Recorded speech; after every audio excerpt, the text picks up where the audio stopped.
It's pretty safe to assume that NBA general managers approach the draft looking for the best player or the highest ceiling, the biggest star that they can add to their roster and build around for years to come.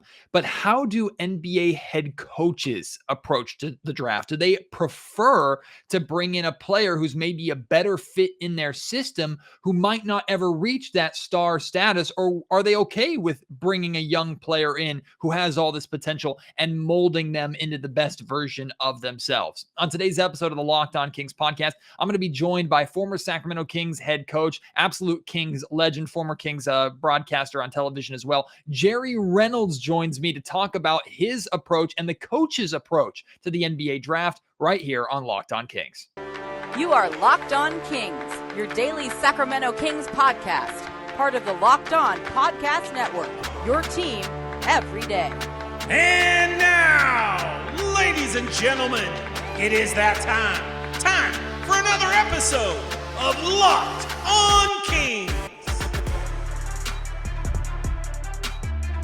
Hello and welcome into Locked On Kings, your podcast hub for Sacramento Kings coverage all regular season and all off season. Today's episode is brought to you by Bet Online. They have you covered all season long for their best betting that you could possibly have. More props, odds, and lines than ever before. Bet Online, where the game starts. My name is Matt George. I have the privilege of being your host here. I've worked for ABC 10 News as a sports producer, sports reporter, and I'm very excited to be able to have Jerry Reynolds back here on Locked On Kings. It's been way too long. A lot of that has to do with the fact that Jerry is doing phenomenal work over with the Kings Herald crew on their podcast, so be sure to check out the work that they do over there. Having Jerry on every single one of their episodes is a real treat, a great get for them. I'm a big fan of their podcast because of the analysis that Jerry provides and the chemistry built between that crew over there. But I was able to snatch Jerry away. I was able to get him here on Locked On Kings for today's episode. And I really wanted to focus on the coach's perspective, the coach's approach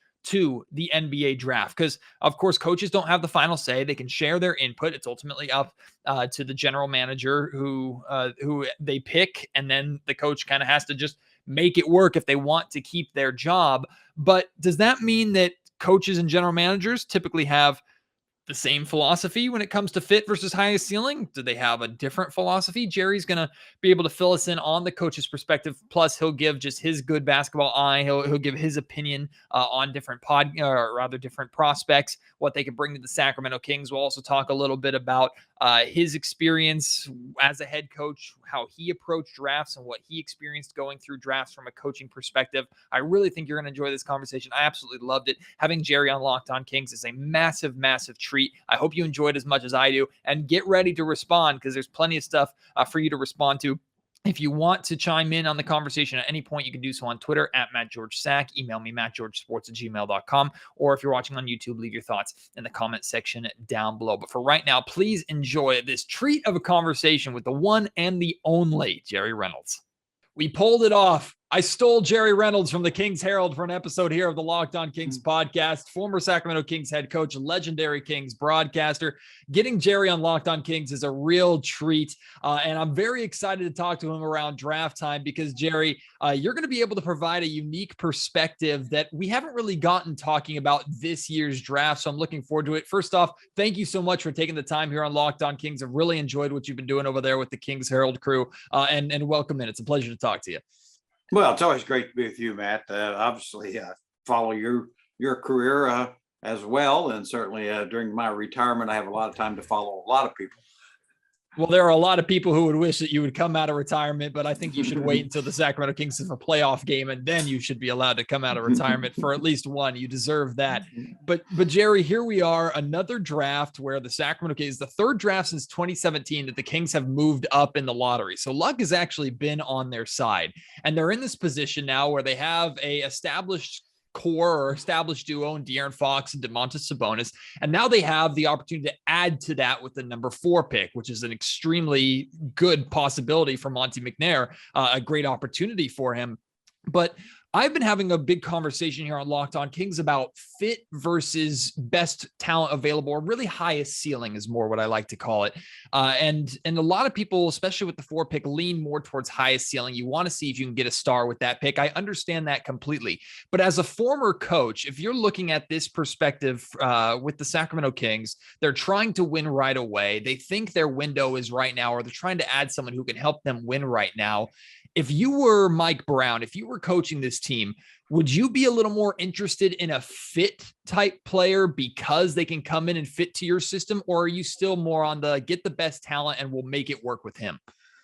Well, I think, yeah, those are great questions, because it really is a two different kind of view thing as a coach. I mean, your job is to win games right now. I mean, there's a little more pressure on the coach. They're judged on a game-to-game basis for the most part.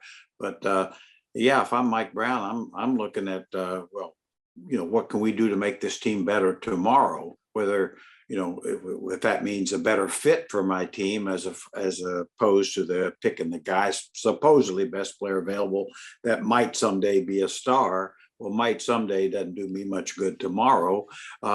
And of course, probably as a coach, you're looking and say, hey, if we could trade the pick and get a guy that could come in here and make us better tomorrow, I'm all for that too, as a coach. Whereas the general manager, you've got to be thinking long term. What's best for the franchise, which might mean that, okay, we take a player that might not fit as well, but we think and has the best chance of, as you pointed out, being a star. When you're picking in that low lottery position, you're looking for stars, not just somebody that can make your roster.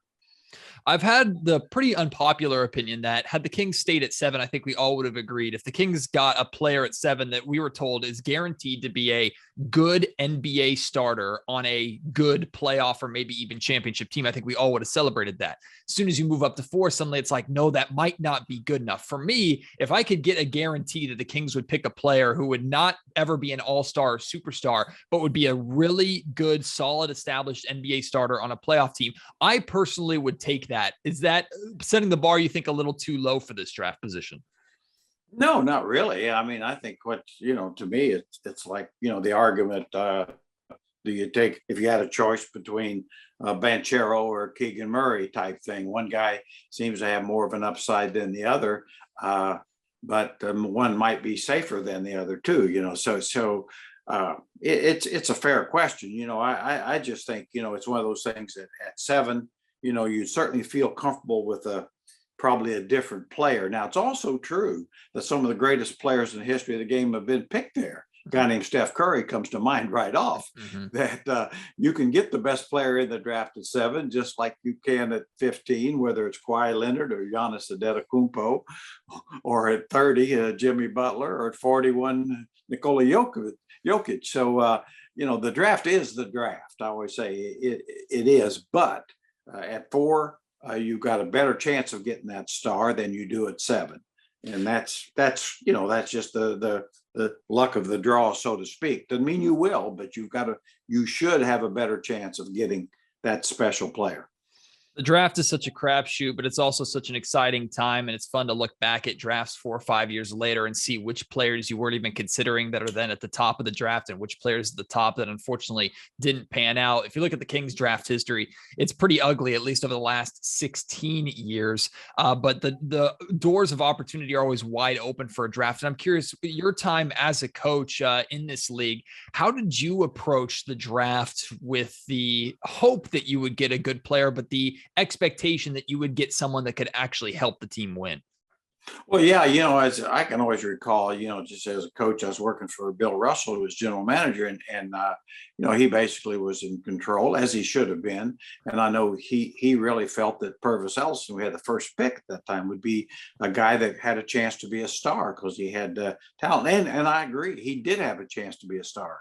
He chose not to be. I mean, he had the talent to do that. But I'd always remember I didn't really study the draft as much as the scouts in the front office. And I always recall, I think there was even a column, I just put my opinion. I said, really the best player I've seen in this draft is Tim Hardaway, who, because I said, we really need a small guard that can make plays happen, and of course, at that time, everybody said, well, you can't take Tim Hardaway number one. Well, I guess you could have, and you probably should have. But I mean, that was just how the thinking was different, because as a coach, now as a general manager, if I'd been in Bill's spot, I wouldn't have considered that either.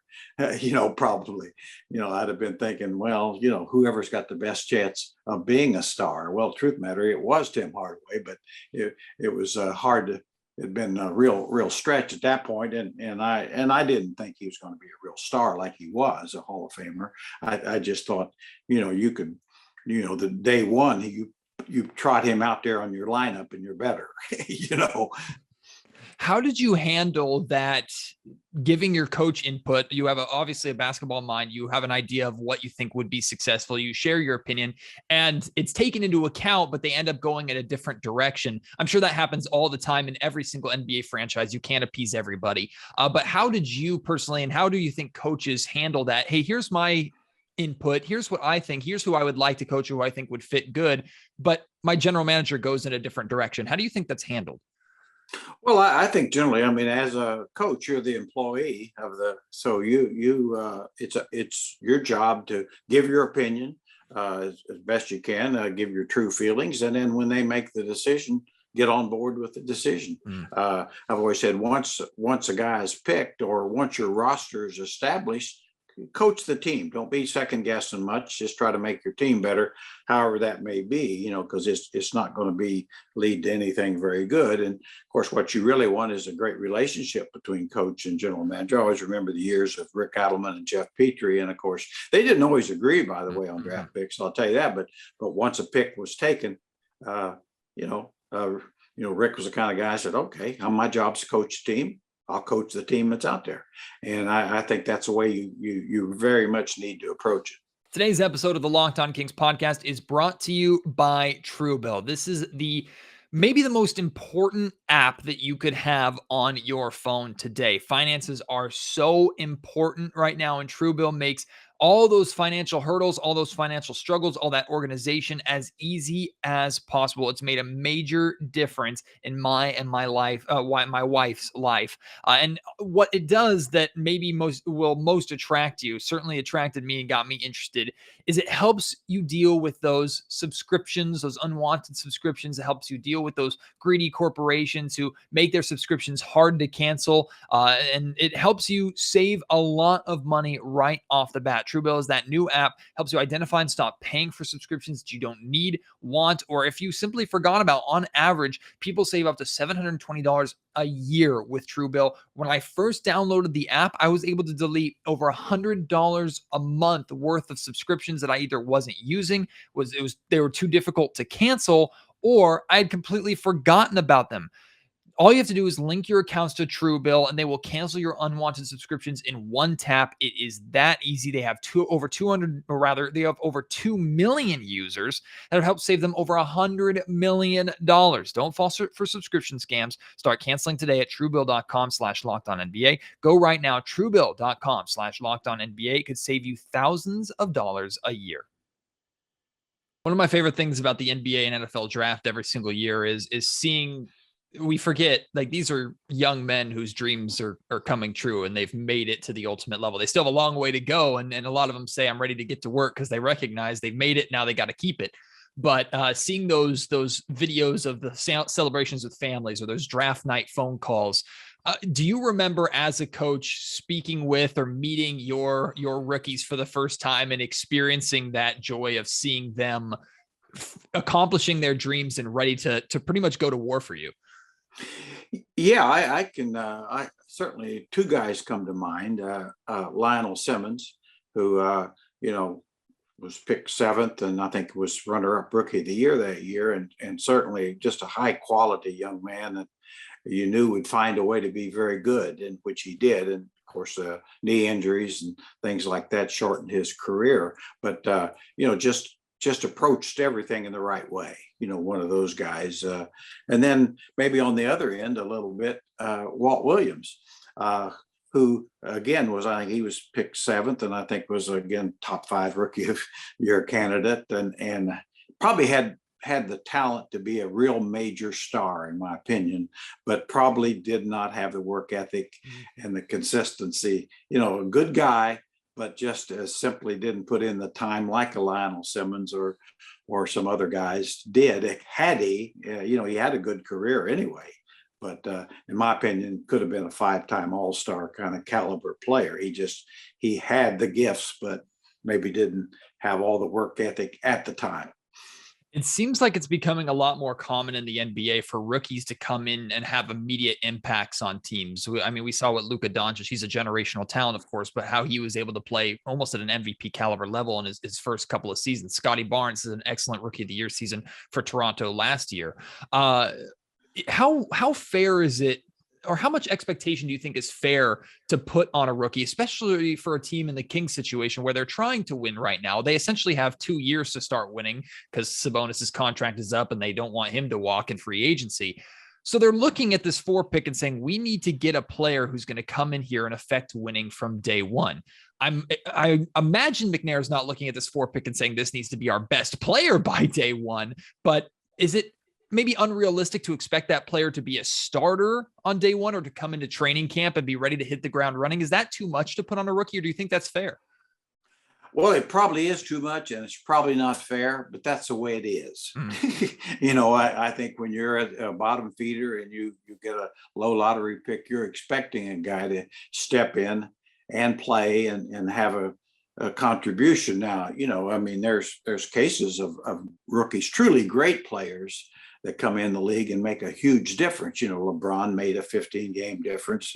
Bird and Kareem made 30 games difference. Well, there's nobody in this draft's going to do that. Let's just put that to rest right now. But I think it's fair, in a sense, because the Evan Mobleys and Scotty Barnes from last year, they're top rookies that do make a difference. We've seen it, and you got a right to expect it. Obviously, Luka Doncic, Trae Young, guys that came in and really just simply made their teams better. So that's what the Kings, are hoping for, expecting, and for a rookie. Maybe I'm not saying they should be able to come in today's game and necessarily make a team win 10 more games, but you're not really drafting a guy that you think can be a nice 8th man on a 30-win team either. Well, let's talk about some names here. Jerry, if you were the Kings head coach right now, or if you were one of the assistant general managers, you're in the draft room with Monty McNair, you're building your draft board. What names are you whispering into McNair's ear of, this is a guy that I really like, that I think could be not just a great player here in Sacramento, but will have a very great NBA career from this 2022 class? Well, I like all the usual suspects. I think Holmgren, I think, would be a great fit with Sabonis. Whether you get him or not, I think Banchero wouldn't be a great fit, but I think he's going to find a way to be a very productive player. And so, you might have to make it fit over time. Certainly, I like Keegan Murray. I think he's a can't miss kind of player, one that you're probably going to really like having on your roster, kind of a new age version of Harrison Barnes, maybe a little better pure shooter at the same age, things like that. Obviously, I do think Jabari Smith, from what little I've studied, is the best prospect in this draft. I think he's the most likely to be a star and the least likely to be a bust.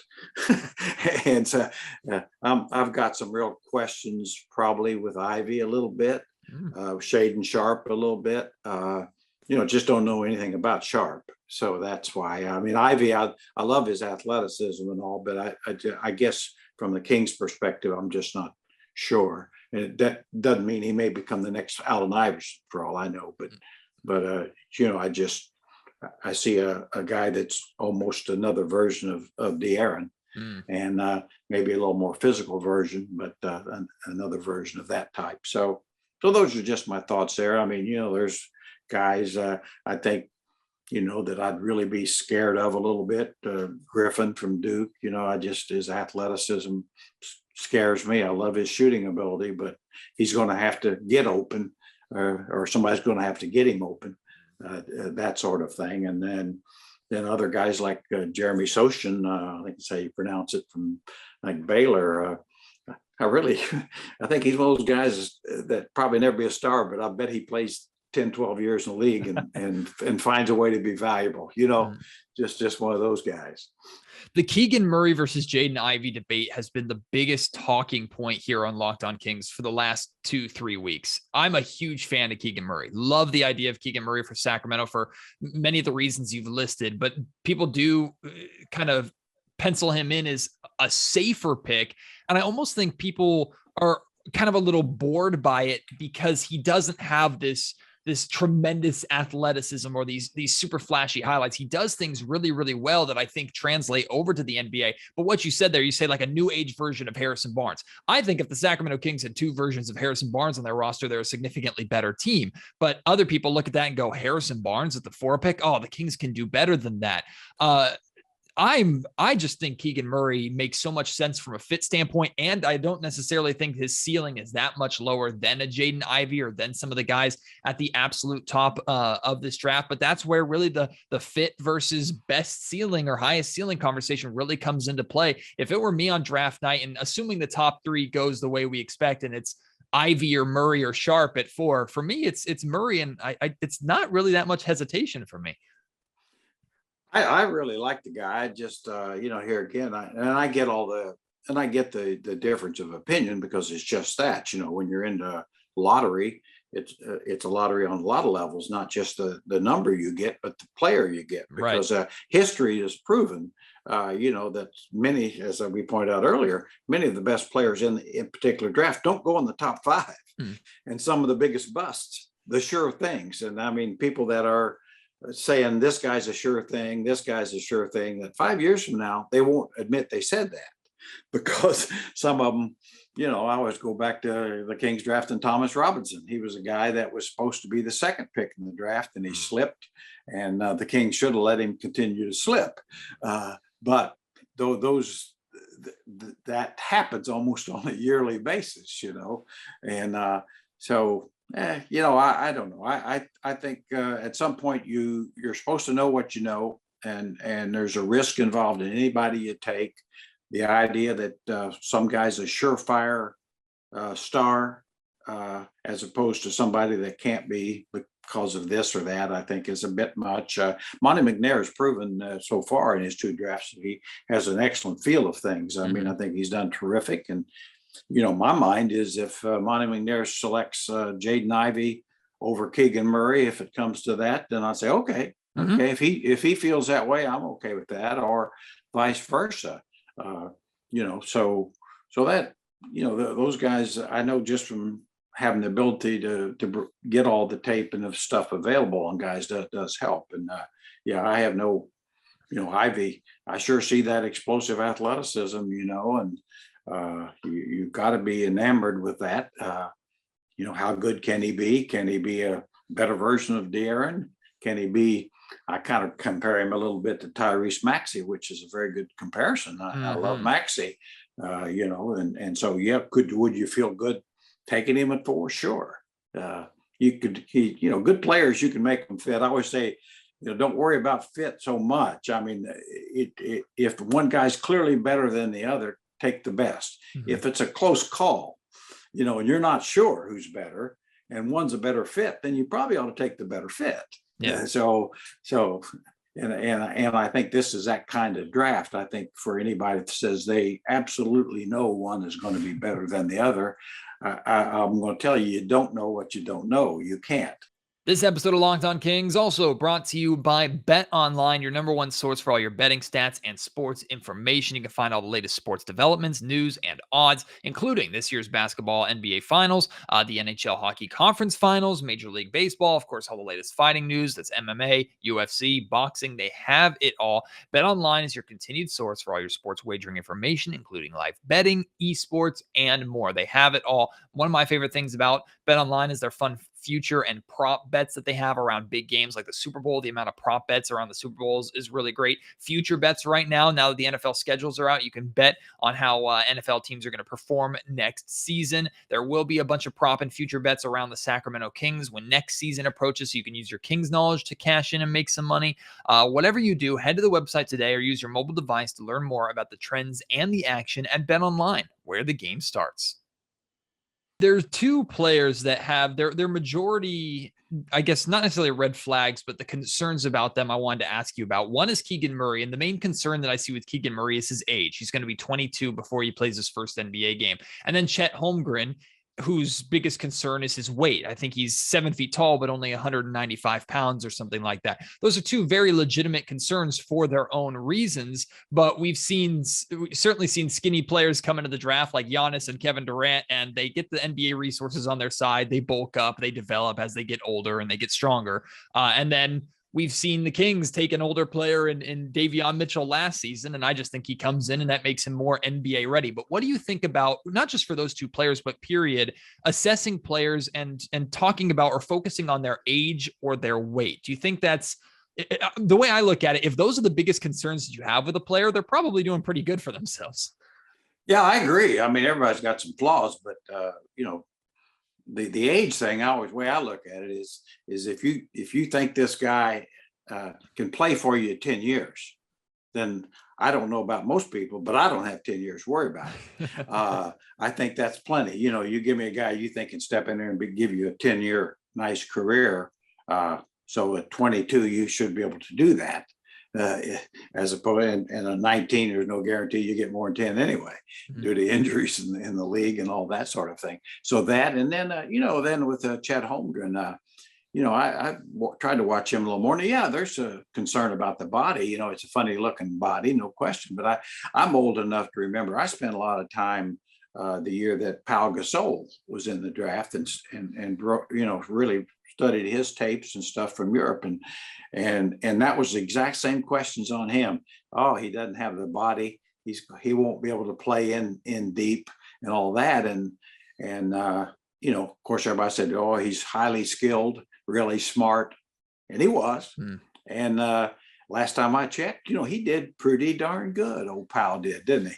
And it's one of those things I always remember his rookie year in Memphis, and it's like it's clear early on. It's like, wow, this guy, even though he's too thin, he can handle himself. Not that it wasn't hurt him at times, but his skill level was so high that it really hurt the bigger, stronger guys who were trying to guard him.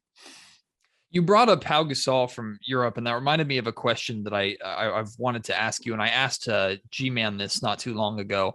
Of course, there have been great European international players that have been in the NBA for quite some time, but the globalization of the NBA, the globalization of basketball, it's been really fun for just me to experience and watch as I've grown up. I was at the NBA Finals Game 1, and I met a group of 4 guys from Ireland who flew in, and their first ever NBA game was an NBA Finals game, which is pretty incredible, getting to meet them. And then I've been able to speak with Sacramento Kings fans from all over the world, from England, from Asia, from South America. Seeing the game grow and seeing the NBA grow in popularity around the world is something that I almost cherish. Like, I think is really, really cool. As someone who's been in the game and around the game as long as you have, what have you noticed about the globalization of the game, and how impactful has that been in your own viewing of the game or experience with the game? Well, it's been a great thing, no question about it. I mean, the NBA really is starting to challenge soccer from a standpoint of worldwide appeal, and I understand why. It's a fast game, a lot of excitement. You can, as opposed to hockey, which is a great sport, but how can you follow the puck? Well, you can follow the basketball, and it's big enough. But yeah, you don't need a lot of space to play and all that sort of thing. No question, the dream team of '92, I think, really spurred on the development. And now so many of I've always said, I think Michael Wilbon, of Pardon the Interruption, made this suggestion: if they really want to have a legitimate all-star game, have the American NBA players play the foreign NBA players. And I would agree, because right now the overall best players are not from America. you could put a much better team out there on the floor. The Embiids and Jokic's and Giannis Antetokounmpo and Luka Doncic. I mean, you can go on and on. I mean, I think that sometimes the average fan don't realize how dominant now the world has become in developing basketball players all over the world. So it's all a positive. And I think in my lifetime, I hope that we'll see a European division of the NBA. I mean, with travel like it is with supersonic jets and stuff, I think we'll have, because TV markets are the key. And to have a huge a team in Italy, a team in Greece, a team in Germany, you'd have huge TV markets in each one, and even bigger than the United States market. So I think it's almost has to happen. I'm imagining the intercontinental and the different countries and their rivalries making their way into the NBA. Boy, that'd be fun to watch. Well, Jerry, the last thing I have for you is a lot is riding for the Sacramento Kings, regardless of what they do with this pick in this offseason. A lot is riding on this new duo of De'Aaron Fox and Domantas Sabonis. And we only saw them for a handful of games together, but you saw the potential right away. I think the Kings had like the third best offensive rating with the two of them when they shared the floor in the games that they did play together. The hope and expectation is that they'll be able to stay healthy long enough to play basically a full season together. I think that duo is going to be a lot better than a lot of the league expects, but I'm gauging that on winning, not numbers, not flashy plays, not highlights, winning basketball games. That's really all that matters at this point. What do you think about that Fox Sabonis pairing for the Sacramento Kings going into next season? Well, I really like it. I mean, I definitely like the Sabonis trade. I love Tyrese Halliburton. Don't get me wrong, but I think that Sabonis is the kind of guy you can't get. I mean, a big that really you can run an offense through. I mean, he's the kind of guy that probably everybody fits well with him, and especially I think De'Aaron, who really isn't a natural playmaker. He's a scorer. And so on that basis, I think it really is a chance to work extremely well. And that's the reason why you could take Ivy over Keegan Murray or anybody, because in my opinion, you don't really need a playmaking point guard with Sabonis. He's your half court playmaker. And so, put athletes out there, put blasters and go with it type thing. And, but having said that, yeah, I think there's reason to be encouraged. And I mean, but as you pointed out, it all comes down to winning. And I think, you have to be confident you can do that. Obviously getting a new coach you got to feel good about that. Mike Brown's had a nice proven track record, but you need a better roster. Certainly Sabonis and De'Aaron but they really have got to add a couple of players and not just through the draft. I mean, I think they've got to come up with, certainly the right draft pick if they keep the pick, and a trade or free agent that actually can impact the roster, to play significant minutes, because you're just not going to make the playoffs with the roster that we currently today have with the Sacramento Kings. It's not going to do it. Well, we're less than 2 weeks away from the draft, and really the offseason is just getting started, because right after that is free agency. And you're right, this team has to improve significantly. Monte McNair has his work cut out for him. We'll see what he ends up doing. Jerry, thank you so much for taking the time here. Can't wait to be able to do it again with you. You're phenomenal in every single way. And I truly mean what I said at the beginning. If the Kings do make the playoffs, I hope that you're able to come out of retirement for a game and be able to experience that, because if the fans deserve it, you deserve it too. Well, thanks, man. I always enjoy being with you. And I think if that happened, they'd have to probably roll me in some way or another. So we'll cross that bridge when we come to it. What a pleasure, truthfully, an incredible pleasure it is to have Jerry Reynolds on Locked On Kings. I grew up idolizing Jerry. I grew up just following everything Jerry did, watching him on the broadcast, learning about him and his time as not just the Sacramento Kings, but just an NBA head coach. I remember getting to go to a season ticket event when I was a kid. I was like 8 or 7 years old or something like that. And we had dinner on the floor of Arco Arena. My uncle was a season ticket holder at the time. And I sat next to Jerry Reynolds. He was one of the guests, or like the hosts of that dinner. And Jerry was so nice to me and was so kind to me and talked with me basically the entire night about basketball. And to have that memory, and then to get to this point where I'm able to have Jerry on the podcast and just talk basketball with him, it's it's such an incredible treat for me and such a pleasure for me. So I hope you enjoy it at least a little bit. Probably not as much as I do because I'm such a just huge fan of Jerry. But to have him here on Locked On Kings really was special, and I hope you liked it, and I hope you want to respond to some of the things that he talked about. Do you agree or disagree with some of his assessments? Were you interested? I was very interested to learn about his kind of shedding some light on the coach's approach to the NBA draft. Whatever you want to respond to, whatever you want to talk about, let's talk about it. At Matt George Sack on Twitter, mattgeorgesports@gmail.com if you want to email me, and of course, get loose in the comment section down below. I am leaving right now. I'm stopping this recording, publishing this episode, getting changed. I am on my way to San Francisco for Game 5 of the NBA Finals. If you listen to this in time, I will be hosting, if you're living in Sacramento, on ABC 10, I will be hosting, or one of the hosts on the post-game show. After the game, we'll be live from the Chase Center. So I hope you'll tune in and join me for that. That's really big for my career. It's going to be the second time that I'm hosting NBA Finals post-game coverage. So I'm heading out there. Trust me, Chase Center is nice. Their little Thrive City around the arena is nice, and of course, it's right on the bay. It's no Golden One Center. I have no problem saying that. Yes, I'm biased. I don't care. The Golden One Center is better than Chase Center, in my opinion. But if you can tune in for that and support me in that way, that would be phenomenal too. I just hope you enjoy the NBA Finals regardless of how you watch it. And I appreciate you joining me here on Locked On Kings. Can't wait to have you join me on the next episode. Until then, my name is Matt George. You have been listening to the Locked On Kings podcast, part of the Locked On Podcast Network.